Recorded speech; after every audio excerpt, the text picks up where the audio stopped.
qui l'ont fait partir, il va falloir les... 2023 ne se termine pas comme on aurait pu l'espérer. Lazare-Bansé et près d'une trentaine de clubs de Ligue 1 et 2 sont à couteau tiré depuis plusieurs semaines. Les clubs réclament au patron du football que leur soit reversé environ 84 millions de francs CFA, représentant 25% de la subvention du ministère des Sports.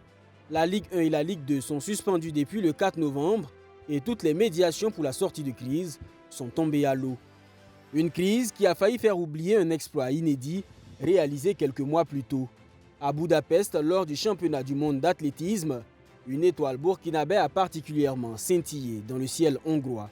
Avec un saut de 17,64 m, Hugues Fabrice Zango a plié la concurrence et devient pour la première fois de sa carrière champion du monde de triple saut.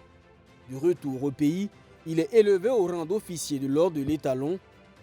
En plus de Hugues Fabrice Zango, un autre burkinabé a brillé sur la scène mondiale. En 2023, Iron Bibi a fait ce qu'il maîtrise le mieux, briser les records. Le 21 octobre, il devient champion du monde de log lift pour la 5e fois en soulevant une charge de 230 kg.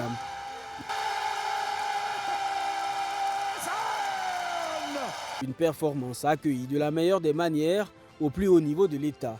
L'enfant de Bobo Dioulasso est également élevé au rang de chevalier de l'ordre de l'étalon par le chef de l'État. Faisal Sawadogo a choisi la scène continentale pour s'illustrer.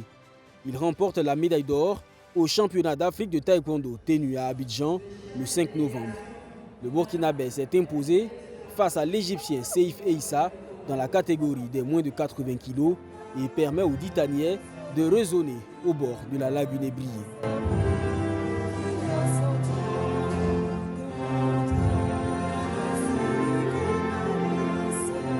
Cette année est celle choisie par Paul Domon pour inscrire son nom en lettres d'or au tableau des vainqueurs du Tour du Faso. 5 ans après la dernière victoire burkinabé sur le Tour, le sprinter rafle 5 des 10 étapes du Tour. Cela lui a permis de terminer avec le maillot jaune de la compétition. Le petit prince de la petite reine est devenu roi chez lui devant son public. 12 ans après le sacre du Burkina Faso à la Coupe d'Afrique des moins de 17 ans au Rwanda, les étalons cadets entendaient rééditer l'exploit cette année en Algérie. Mais les joueurs entraînés par Brahima Traoré tombent en demi-finale et terminent 3e de la compétition.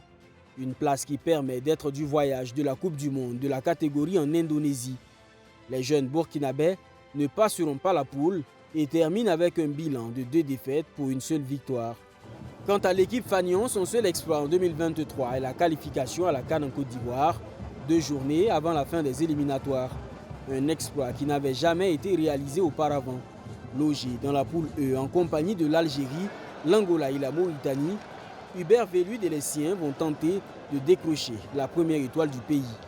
Au jeu de la francophonie à Kinshasa, le Burkina Faso a su tirer son épingle du jeu. Sur les 19 nations participantes, les Burkinabés finissent 5e avec 19 médailles, dont 15 sportives. Les stars comme Hugues Fabrice Zango et Marthe Kouala ont confirmé leur statut en remportant des médailles d'or. Mais ces jeux ont surtout permis l'éclosion de nouveaux talents comme Sita Sibiri, vainqueur d'une médaille d'argent aux 400 mètres dames et d'une médaille de bronze aux 400 mètres haies. 2024 pourrait être une année magique sportivement. Avec la CAN et les Jeux Olympiques de Paris, le Burkina Faso a des chances de briller encore plus.